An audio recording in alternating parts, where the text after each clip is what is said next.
അങ്ങനെ ചെല്ല്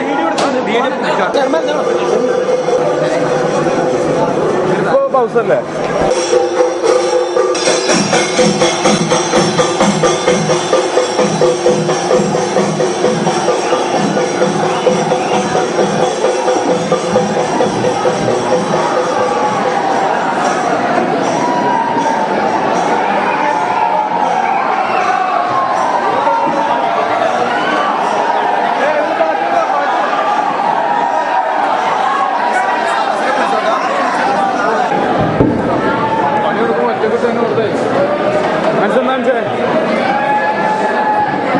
എല്ലാവരും വിഷമതരായിരിക്കും പ്ലീസ്.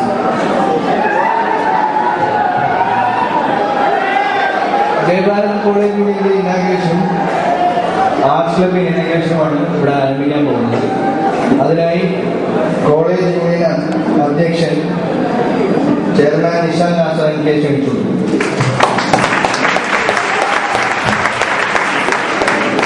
എല്ലാവർക്കും ഇന്നറിയാം, നമ്മളെ കോളേജ് യൂണിയൻ എന്നത് ഇനാഗ്രേഷൻ ഫംഗ്ഷൻ ആണെന്ന കാര്യം എല്ലാവർക്കും അറിയാവുന്നതാണ്.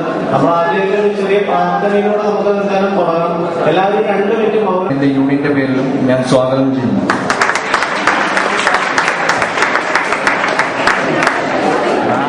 കൂടാതെ നമ്മുടെ കോളേജ് യൂണിയൻ ഇനാഗ്രേഷൻ ഉദ്ഘാടനം ചെയ്യാനായി Babu Saidali block panchayat vice president ഞാൻ എൻ്റെ സ്വന്തം പേരിലും എൻ്റെ യൂണിയന്റെ പേരിലും കോളേജിന്റെ പേരിലും സ്വാഗതം ചെയ്യുന്നു.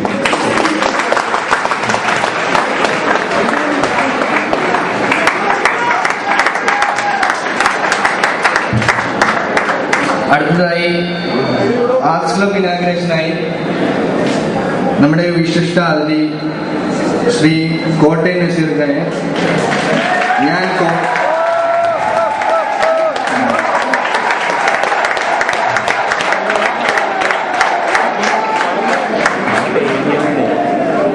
അടുത്തതായി നമുക്ക് ഈ അവസരം ഒരുക്കി തന്ന നമ്മുടെ ബഹുമാനപ്പെട്ട പ്രിൻസിപ്പൽ PJ സെബാസ്റ്റ്യൻ സാറിനെ ഞാൻ എൻ്റെ സ്വന്തം പേരിലും വ്യക്തിപരമായ പേരിലും കോളേജിന്റെ യൂണിയന്റെ പേരിലും സ്വാഗതം ചെയ്യുന്നു.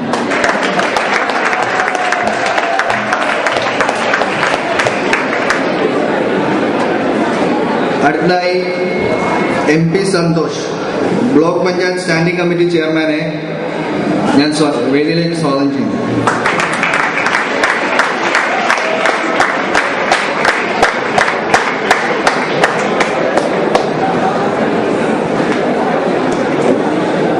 അടുത്തതായി നമ്മുടെ വൈസ് പ്രിൻസിപ്പൽ PA ഖാലിദ് സാറിനെ ഞാൻ എൻ്റെ സ്വന്തം പേരിൽ സ്വാഗതം ചെയ്യുന്നു.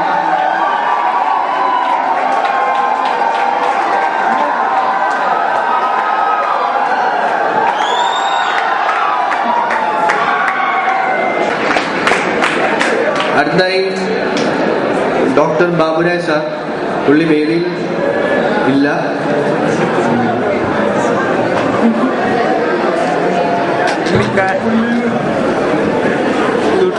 പുള്ളി കോളേജിന്റെ പേരിലും വ്യക്തിപരമായ പേരിലും സ്വാഗതം ചെയ്യുന്നു.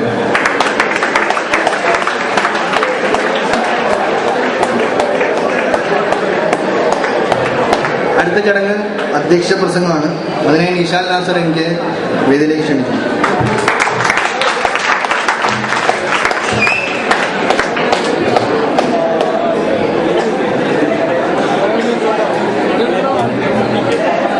എല്ലാവരോടും ഒരിക്കൽ കൂടി നമസ്കാരവും നന്ദിയും രേഖപ്പെടുത്തുന്നുണ്ട്. ഇത്രത്തോളം സഹകരണം ഞാൻ പ്രതീക്ഷിച്ചിട്ടില്ല. അപ്പോൾ ഒത്തിരി പേര് ബാക്കിൽ നിന്ന് നല്ല സപ്പോർട്ടൊക്കെ തരുന്നുണ്ട്. വളരെയധികം സന്തോഷം. കൂവല് വേണം എന്തൊക്കെ അല്ലെങ്കിലും അതുണ്ടെങ്കിലും നമുക്ക് തന്നെ ഒരു ഫീലിംഗ് ഉണ്ടാവുള്ളൂ നമ്മളൊരു പ്രോഗ്രാമിലാണ്. പിന്നെ പോരാത്തതിന് ഇപ്പൊ മനസ്സ് പറഞ്ഞ പോലെ ഓരോരോ വ്യക്തികളെ എടുത്ത് പറയുകയാണെങ്കിൽ നമ്മുടെ ആദ്യം എനിക്ക് പറയാനുള്ളത് നമ്മുടെ കോട്ടയം നസീർ സാറിനെ കുറിച്ചാണ്. കാരണം എന്താണെന്ന് വെച്ചാൽ ഇവിടെ പലരും പറഞ്ഞു ഞങ്ങൾക്ക് മമ്മൂട്ടി വേണം, മോഹൻലാൽ വേണം, സുരേഷ് ഗോപി വേണം, എല്ലാവരും വേണം എന്ന് പറഞ്ഞു. പക്ഷെ നമ്മുടെ എല്ലാവരും സംതൃപ്തിപ്പെടുത്താൻ വേണ്ടിയിട്ട് എല്ലാം ചെയ്യാൻ പറ്റുന്ന ഒരാളെ, അതായത് നമ്മളെ ഒരിക്കൽ കൂടി ക്ഷണിക്കുന്നു ഈ വേദിയിലോട്ട്.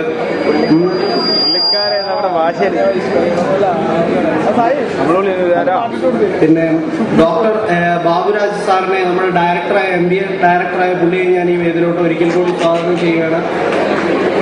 യൂണിയന്റെ പ്രവർത്തനങ്ങൾക്ക് നിങ്ങൾ ഒരുപാട് സപ്പോർട്ട് നമുക്ക് തരുന്നുണ്ട്, ഒത്തിരി ഹെൽപ്പും ചെയ്യുന്നുണ്ട്. നമ്മൾ ഇത്രമാത്രം സഹകരണമൊക്കെ നിങ്ങളിൽ നിന്ന് പ്രതീക്ഷിക്കുന്നു. ഒരുപാട് ഒത്തിരി നമ്മളിപ്പോ പെട്ടെന്ന് എടുത്ത ഒരു യൂണിയൻ ഇനാഗ്രേഷൻ പ്രോഗ്രാം ആയതുകൊണ്ട് മാത്രമാണ് ഇത്രയും കുറവ്. നമുക്ക് ഇതൊന്നും അല്ല നമ്മൾ ഉദ്ദേശിച്ചത്. ഇതിൽ പലരും നമുക്ക് സപ്പോർട്ട് തരാതിരുന്നുണ്ട്. ഇത്ര മാത്രമല്ല, നമ്മളൊരു വലിയ ഫംഗ്ഷനാണ് ഉദ്ദേശിച്ചത്. ഇതിൽ പലരും പലതരത്തിൽ നമുക്ക് എന്താ പറയുക ഒരു സപ്പോർട്ട് തന്നില്ല. അതിന്റെ ഒരു ചെറിയ വിഷമമുണ്ട്. പക്ഷെ എന്നാലും കുഴപ്പമില്ല. ഒരു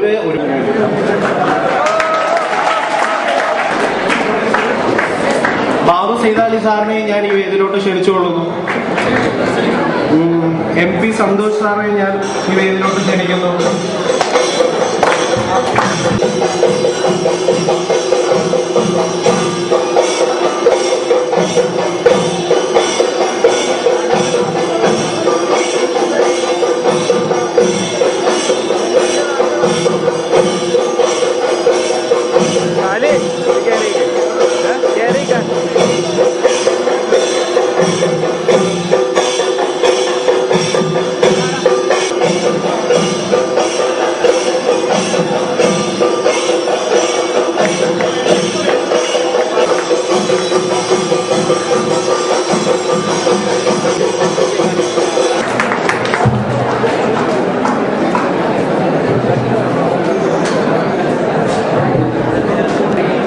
പ്രിയപ്പെട്ട ഈ കോളേജ് യൂണിയൻ ഇനാഗുറേഷൻ യോഗത്തിൻ്റെ president Shri Nishal Nasar NK, college union chairman കൂടിയാണ് അദ്ദേഹം.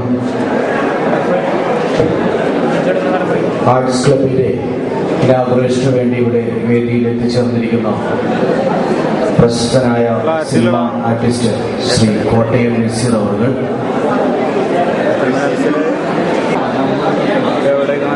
MBA ഡിപ്പാർട്ട്മെന്റിന്റെ director doctor Baburaj, vice principal PA Khalid, staff secretary K Philip, ഇവിടെ സ്വാഗതം ആശംസിച്ച യൂണിയന്റെ general secretary Shri Muhammad Anas, UUC Nithin KH, മറ്റ് ജയഭാരത കോളേജിലെ ആർട്സ് യൂണിയൻ ഉദ്ഘാടനത്തിന്റെ ായിട്ടാണ് ഞങ്ങൾ എല്ലാവരും കരുതുന്നത്. നമ്മുടെ വിദ്യാർത്ഥി സമൂഹവും യുവതലമുറയും ഇന്ന് കടന്നു പോകുന്നതിന്റെ ഒരു അവസ്ഥാവിശേഷത്തെ പറ്റി നമ്മളെല്ലാവരും ചിന്തിക്കേണ്ടതാണ്.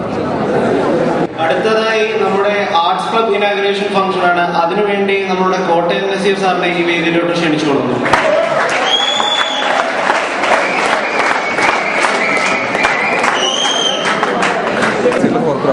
വേദിയിലിരിക്കുന്ന ബഹുമാനികളെ വിദ്യാർത്ഥിനികൾ,